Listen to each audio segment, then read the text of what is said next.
Bonjour à toutes et à tous et bienvenue pour ce nouveau numéro de En Supplément, une émission en partenariat avec Synergence Hebdo. J'ai la chance d'avoir à mes côtés justement Séverine Chiron, enchantée. Bonjour. Aujourd'hui on va parler de mode. C'est ça. Et plus spécifiquement de la plateforme e-mode. Vous êtes directrice de la plateforme numérique, Carole Coutan, enchantée. Ça, enchantée. On va sans plus attendre tout de suite expliquer ce qu'est e-mode, même si ça parle sans doute au Choletais, mais si jamais il y a des exceptions, qu'est-ce que vous faites ? Alors e-mode a été créé en 2005 par les acteurs locaux du secteur de la mode. Et ils avaient la volonté de créer un dispositif d'accompagnement et de transfert technologique. Alors complémentaire des structures existantes, mais assez inédit de par son positionnement et les missions qu'elle a. On va justement y venir dans un instant. Vous êtes le statut d'une association et il y a à peu près une quarantaine de membres. Quarantaine de membres. L'association a été fondée par 3 acteurs clés en région, Mode Grand Ouest, le lycée de la mode et l'université d'Angers. Et donc un certain nombre de partenaires nous ont rejoints et donc ce sont les membres de l'association. Et ça fonctionne bien, très bien même, puisque vous êtes très sollicités. Très sollicité, chaque année de nouveaux membres nous rejoignent. Très grande diversité de ce public que nous accompagnons. Et donc, voilà, un certain nombre de missions que nous réalisons. Et donc, si vous êtes installé à Cholet, c'est pas un hasard, évidemment. La mode a toute sa place ici.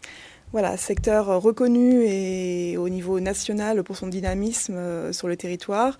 Donc secteur mode, textile, cuir, on parle de ces trois filières, 3 secteurs, avec des acteurs entreprises également très implantés, très dynamiques, des centres de formation initiale, continue, et puis donc des structures d'accompagnement comme les nôtres.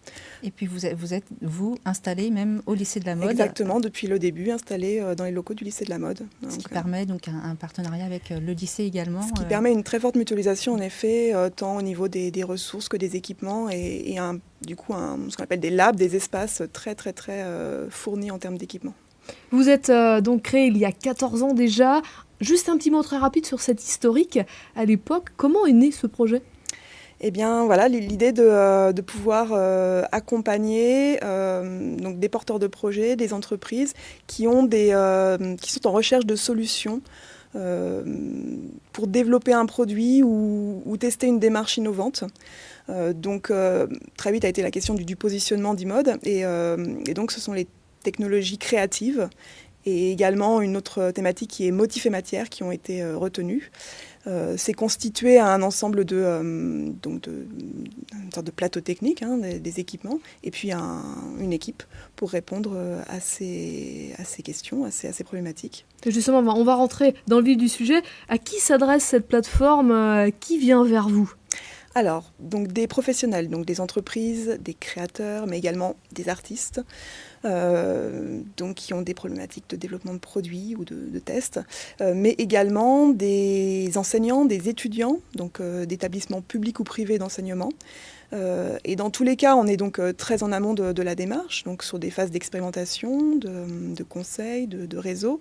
Et puis on fonctionne sous forme de workshops créatifs pour notamment les étudiants. Pour les entreprises... On rappelle un workshop ?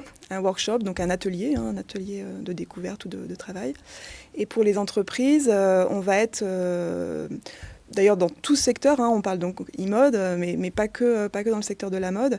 Notre thématique étant très transversale, on va pouvoir accompagner donc des entreprises du domaine de la maroquinerie, bien sûr, donc de la mode, mais également de l'ameublement, donc la décoration d'intérieur, l'agencement, l'architecture, même des secteurs très pointus, peut-être plus éloignés, comme la restauration d'art. Voilà, donc des structures qui ont à un moment donné une problématique liée à la matière, aux motifs et ou aux nouvelles technologies. On peut citer peut-être quelques entreprises qui sont des partenaires récurrents. Donc, on peut citer Pulsion Design, Griffe Décor, qui sont elles-mêmes des décorateurs ou des entreprises ennoblisseurs, mais qui peuvent ainsi tester d'autres technologies qu'ils n'ont pas forcément en interne pour étudier la possibilité d'une intégration au sein de leur processus industriel, par exemple.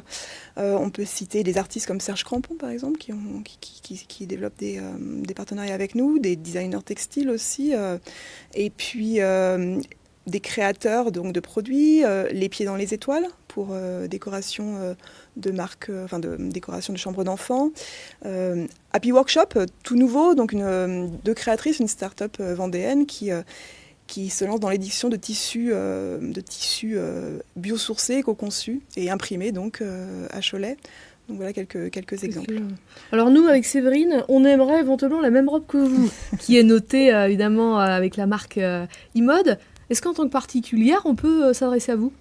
Alors, c'est vrai qu'on accompagne les particuliers qui ont un projet, par exemple, de création d'une activité, création d'une activité professionnelle. Donc, on les accompagne tout au long de leur processus de création. Alors, par contre, on est complémentaire des CCI ou de BGE, donc sur tout l'aspect commercialisation, business model. Donc, c'est pas notre partie. Mais par contre, sur tout l'aspect technique, sourcing matière, oui, on peut accompagner des particuliers qui ont cependant un projet de création de structure professionnelle. On rappelle que la BGE, la boutique de gestion, qu'on a l'habitude d'interviewer aussi, c'est plus sur l'aspect administratif. Technique, comptabilité, etc. Donc on est très complémentaires, mais dès qu'il y a l'aspect produit, matière, technique, on est là en accompagnement. Et puis on peut aussi accompagner des particuliers qui n'en sont pas encore rentrés dans cette démarche de création d'activité, mais qui se posent des questions et surtout qui peuvent tester des choses dans le cadre de workshops. On fait appel à particuliers ayant un projet, venez découvrir iMode et venez, dans le cadre d'une journée par exemple, développer un produit. Concrètement, de la création d'un motif jusqu'au prototypage, c'est ça, vous êtes là pour accompagner Voilà, exactement. Donc tout l'aspect infographie, couleur, l'aspect matière, sourcing matière, rechercher des matières, les tester. L'aspect bien sûr après ennoblissement, donc découverte des différentes techniques d'ennoblissement. Nous avons tout un plateau technique équipé pour pouvoir tester les matières. Donc impression numérique, c'est notre expertise. Nous avons un plateau très complet et unique au national sur cet aspect-là, mais pas que. Sérigraphie, gravure laser et plein d'autres techniques. Alors dans les faits, comment ça se passe quand on vient vous voir à côté, donc au lycée de la mode, puisqu'on vous a présenté tout à l'heure? C'est une grande salle, c'est plusieurs salles. Vous avez des grands catalogues avec des tissus, on peut regarder ce qu'on veut. C'est exactement ça, ce sont plusieurs espaces. L'espace LD Lab, l'espace couleur et matière, un espace dédié au prototype, donc avec des machines. On mutualise aussi donc, des équipements avec le lycée de la mode, comme je le disais, et donc ils sont complémentaires. Et puis au-delà de cette phase de prototypage, il y a après la phase d'industrialisation. Et là, c'est pas un espace au sein d'iMode, puisqu'on s'arrête au prototype finalement. Mais là, c'est en lien avec des partenaires régionaux dans un esprit Made in France. Pour que ce soit peut-être juste, on parlait de votre robe à l'instant. Est-ce que vous pouvez nous décrire ce produit qui est un exemple très parlant pour le téléspectateur? Ça a été fait de A à Z. Bien sûr, donc il y a aussi tout l'aspect modélisme. Sur ces aspects-là, une particularité, c'est que iMode peut impliquer des étudiants qui vont, donc des étudiants d'école d'art, de mode, de design, qui ont la possibilité d'accompagner une entreprise ou une start-up ou un créateur sur des phases que le porteur de projet ne maîtrise pas, notamment par exemple le modélisme. Des étudiants du lycée de la mode ou de l'université d'Angers peuvent, pour ne citer que, peuvent travailler sur cette phase-là, la phase de modélisme, qui est une phase bien particulière du processus de création d'un produit. Donc les matières, les motifs, la forme, donc le modélisme, et puis donc la partie ennoblissement, donc là c'est réalisé en impression numérique textile, puis après la partie assemblage. Et là aussi, on permet de tester des techniques autres que le coupé-cousu, donc l'assemblage avec couture. En l'occurrence, c'est une robe avec couture, mais il existe désormais des assemblages sans couture, donc on peut travailler les matériaux en assemblage ultrason, par exemple. Donc ce sont aussi, c'est peu connu, mais ce sont aussi des possibilités que l'on offre à iMode.